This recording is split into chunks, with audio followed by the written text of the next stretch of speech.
E nós vamos comentar esse assunto agora com Paulo Pousonoff, que é comentarista aqui da Jovem Pan. Paulo, boa tarde. Boa tarde, Denise. Bom?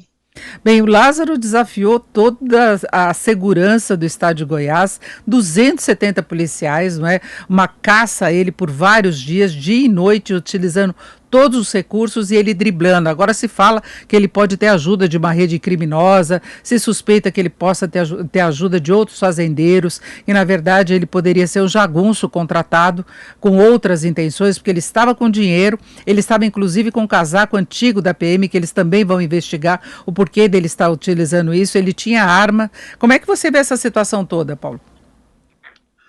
Muita especulação agora, né? Agora parece que, até eu estou acompanhando também pelas redes sociais aí, e vários influenciadores, vários artistas, né? Várias personalidades estão tratando o Lázaro um pouco como mártir, né? O que é aí um grande problema até de relações públicas para essa esquerda aí, que boa parte da população vê como defensora de bandido.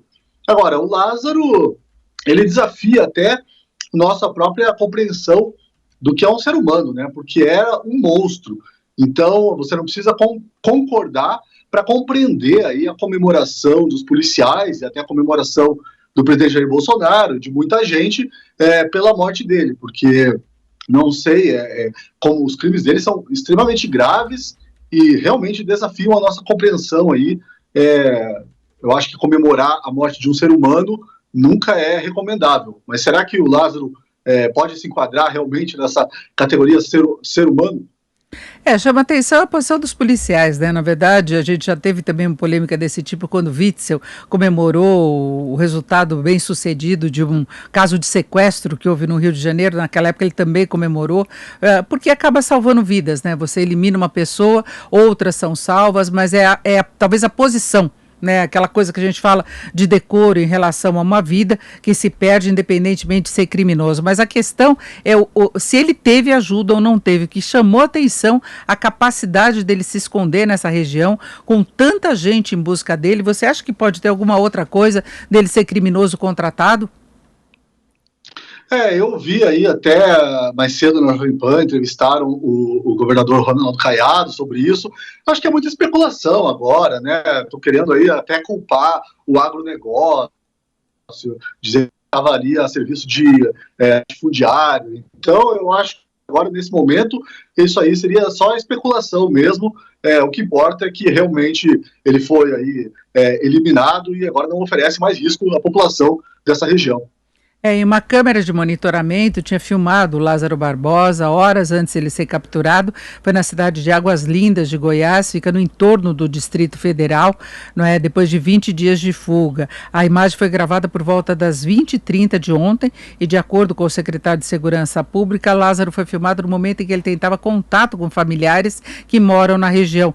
Nas imagens é possível ver que ele saía de uma mata e caminhava por uma rua em direção às casas. Eles estavam rastreando todos os conhecidos dele para ver se ele buscava essa ajuda, e ele estava com dinheiro que não é só um dinheiro para manutenção, mais de R$ 4.000, né, Paulo? Não, com certeza. O cara ele era um profissional e ele conhecia bem a região, né? Ele era meio Rambo, sabe? Aquele primeiro Rambo lá, dele se escondendo mesmo e toda a força policial da cidadezinha atrás dele. Enfim, eu acho que é um criminoso a menos realmente nesse mundo. Acho que toda essa discussão sobre a comemoração dos policiais é infrutífera, não vai dar em nada realmente. É até compreensível isso, né? Eu lembro daquela situação, você citou, Denise, do ex-governador do Rio de Janeiro, Wilson Witzel. Também a gente tem, há pouco tempo, uma mulher que evitou também um assalto em frente a uma escola. Ela era policial e aquelas imagens eram bem fortes também. E na época eu lembro que eu comentei isso, é o espírito do tempo, né? A gente não precisa concordar para compreender, mas as pessoas, elas não aguentam mais violência e elas querem um pouco de paz, um pouco de tranquilidade e um pouco de justiça sendo feita. E a compreensão acadêmica, digamos assim, intelectualizada do que é essa justiça, isso é uma coisa que nos escapa, né, no calor do acontecimento.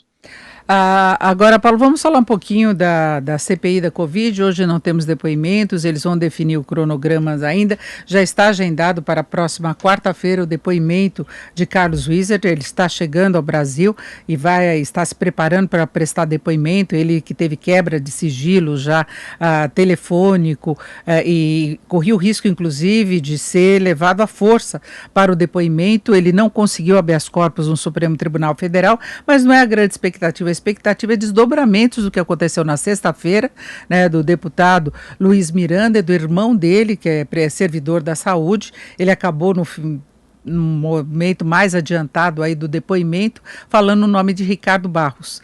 Né? O presidente Bolsonaro não comentou essa questão específica, criticou a atuação da comissão da CPI da Covid mesmo, né? E falando que ele não consegue controlar tudo o que acontece nos ministérios. Como é que você vê essa situação do ponto de vista político? Olha, é uma montanha-russa nessa CPI. Na quarta-feira passada, quando começaram a falar desse caso aí da Covaxin, eu fiquei aqui olhando, estudando, observando toda essa movimentação e pensando que podia ser muito grave. Aí isso atingiu um pico ali na quinta-feira mesmo. Até tive uma discussão aí com um cientista político e ele estava dando o governo Bolsonaro como acabado praticamente por causa desse escândalo aí da Covaxin. E de repente vem ali o depoimento dos irmãos Miranda, né, que podia ser até uma dupla sertaneja aí, os irmãos Miranda. E ao longo do fim de semana, isso perdeu força, e bem pelo contrário, a narrativa parece que ela está tomando um outro rumo que é prejudicial à oposição. Parece que a MP aí, que beneficiaria a Covaxin, ela tem como relator ninguém menos do que o senador Randolfo Rodrigues, e também contou com a participação do senador Omar Aziz, que é o presidente e vice-presidente, né, da CPI da pandemia.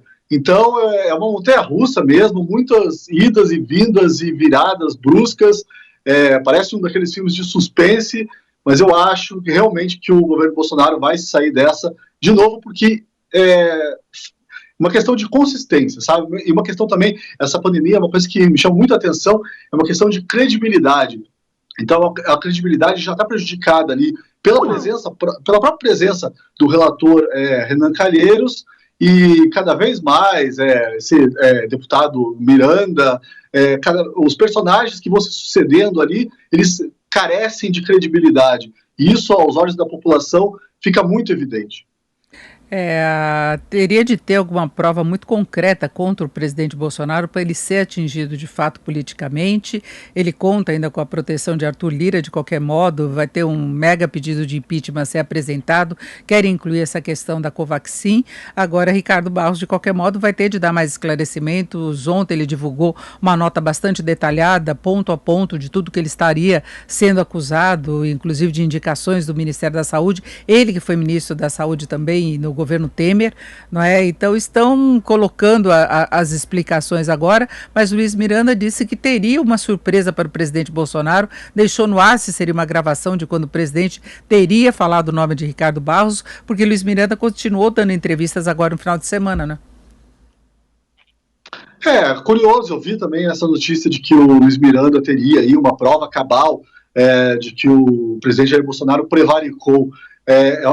Prevaricação é um crime bem difícil, né, de ser comprovado. Você tem que comprovar que a pessoa ficou sabendo disso e não fez nada, e que esse ilícito foi para frente, né? Além de tudo, ele virou realmente aquela intenção de cometer um crime, virou um crime de fato. E sobre o deputado Ricardo Barros, eu acho que é tudo uma tentativa ali também de azedar a relação do presidente Jair Bolsonaro com o Centrão, né? Essa é uma aposta também aí dessa CPI, é uma artimanha, de novo, nada virtuosa, né? Uma CPI que diz que quer buscar a verdade, a gente sabe que ela está em busca de um culpado mesmo, e aí usa dessas artimanhas. Agora também estão falando em convocar a ex-mulher do ex-ministro, isso também. Do ex-ministro Pazuello. Então, de novo, a gente entra na questão da credibilidade, né? Que Pazuello teria indicado uma suposta namorada para trabalhar no ministério também, tem essa história. Sempre as CPIs têm medo de uma ex-mulher magoada. Não é? Agora, no caso de Luiz Miranda, chamou atenção porque ele era aliado do presidente Bolsonaro, apoiador. Então, desde o momento que começaram a circular essas informações, é que chamou atenção. Né? Ele tem a mesma tendência política, ele apoiava o presidente, tem fotos dele no passado, e ele, desde o começo, falando que ele não queria esse distanciamento, mas gostaria que o presidente tivesse levado adiante uma investigação sobre esse caso mais específico, né? Então vamos ver se ele tem essa bala de prata, né? É verdade, tantas balas de prata, né? Nos últimos anos eu já vi essa expressão bala de prata tantas vezes usada e quando a gente vai ver não é nada. Eu não acredito realmente que essa CPI tenha essa bala de prata. Agora, o deputado Luiz Miranda também, ele gosta de crescer, né? Então, é importante salientar aí esse lado, a vaidade é um componente importante também nesse jogo político, e é importante a gente estar atento a isso mesmo. A vaidade faz misérias, né? Exatamente. Paulo, agradeço muito a sua participação, Paulo Pozonoff, que é comentarista aqui da Jovem Pan. Muito obrigado, uma boa tarde para você. Boa tarde, eu que agradeço, até mais.